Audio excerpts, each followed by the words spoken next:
Unit 2, Adolescence. Lesson 10, Emphasis. In As You Like It, the melancholy Jaques described the adolescent lover as sighing like a furnace, with a woeful ballad made to mistress's eyebrow. The contemporary student may have never heard a furnace sigh, but I imagine most have heard a lover's sigh. As the lover soon realizes, it's not enough to say what's on the mind. An appeal must also be made to the beloved's heart. Thus he creates a ballad. The lover's use of a ballad, a poetic form, does remind us that the effective use of language is an art, governed by more than a few annoying rules of grammar and spelling. A love poem must do more than be correct. The lover uses language to emphasize those points which are most likely to win the beloved's approval.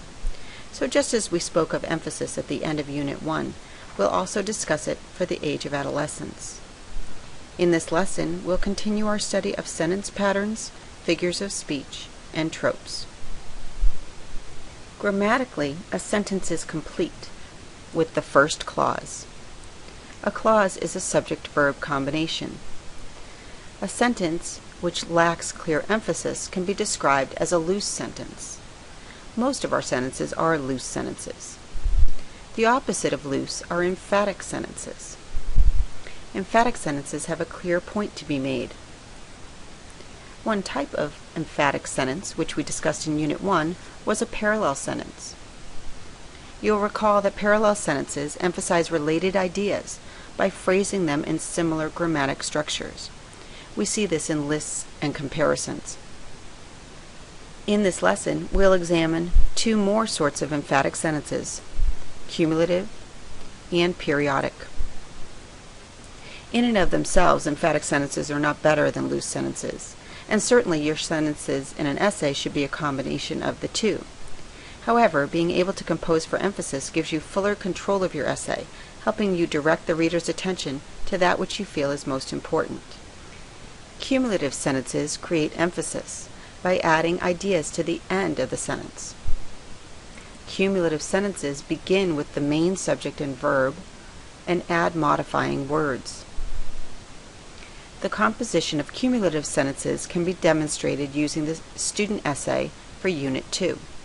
The student began the revised paper with the following sentence: If Lawrence were death row, I was the convicted murderer trying to escape. Following the introductory idea, if Lawrence were death row, the student presents the main clause, I was the convicted murderer. Trying to escape is a modifying phrase added to the end of the sentence. This is a loose sentence. The sentences could be expanded by adding additional phrases for emphasis. For example, if Lawrence, Kansas were death row, I was the convicted murderer, trying to escape, hoping to live a free life, believing the world must surely hold more for me than the dreary cell I called home. The addition or accumulation of modifying phrases adds emphasis, intensifying the author's feelings about her hometown. The sentence is now cumulative and parallel. Now that's nice.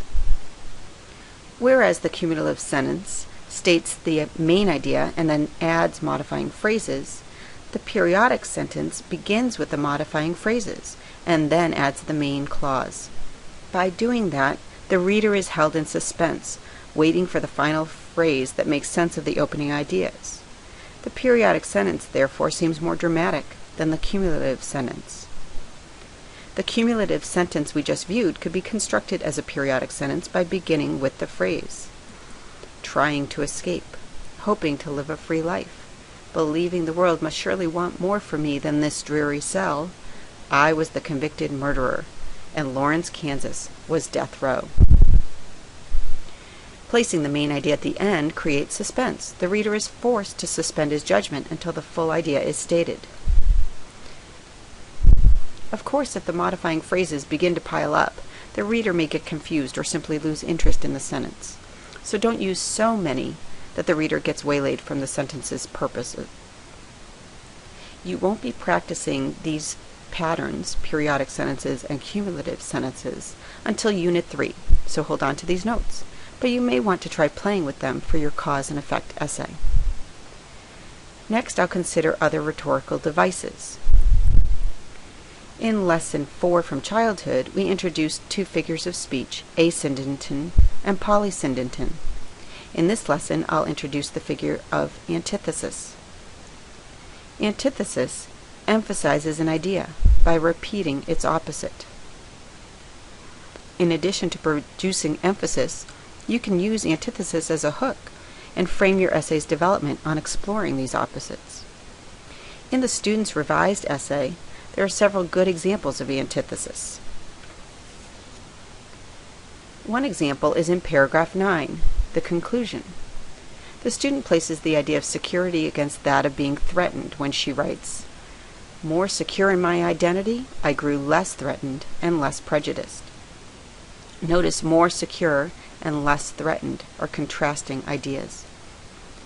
In the same paragraph, she gives emphasis to her new understanding of her hometown by describing it as no duller than most and more interesting than many. Notice how duller and interesting are nicely contrasted. The opposition of parallel words creates the figure of antithesis, giving emphasis to her new sense of identity and the fact that her town is no longer exceptionally dull. As a note of caution, don't force these rhetorical elements into your writing, but do look for opportunities to enhance your writing. I want to turn our attention now to the tropes of metaphor and simile. Basically, metaphor is the representation of one thing in terms of another in the form of a direct comparison.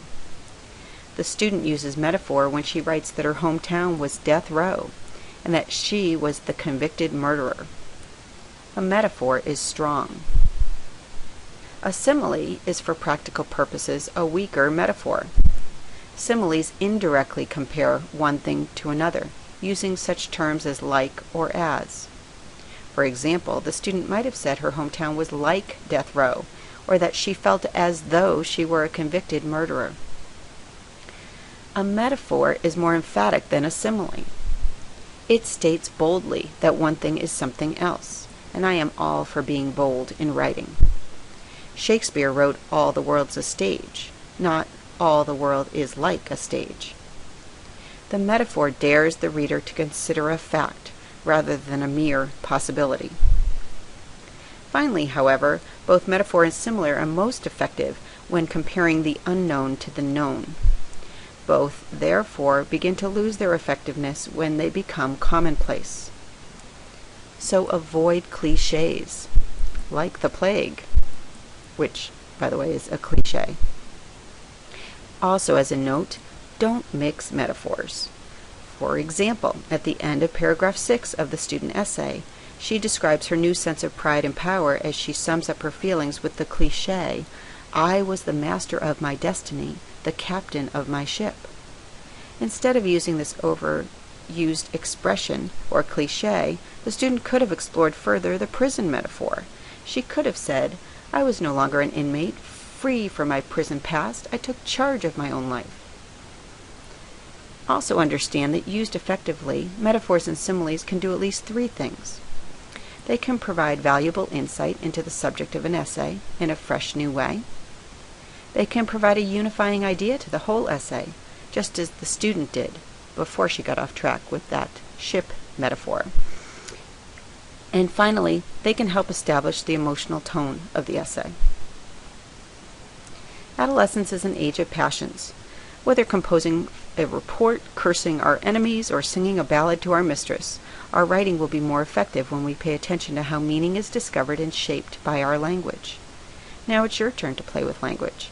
Proceed to Journal 10, and then finalize your draft and post it in Lesson 9's folder.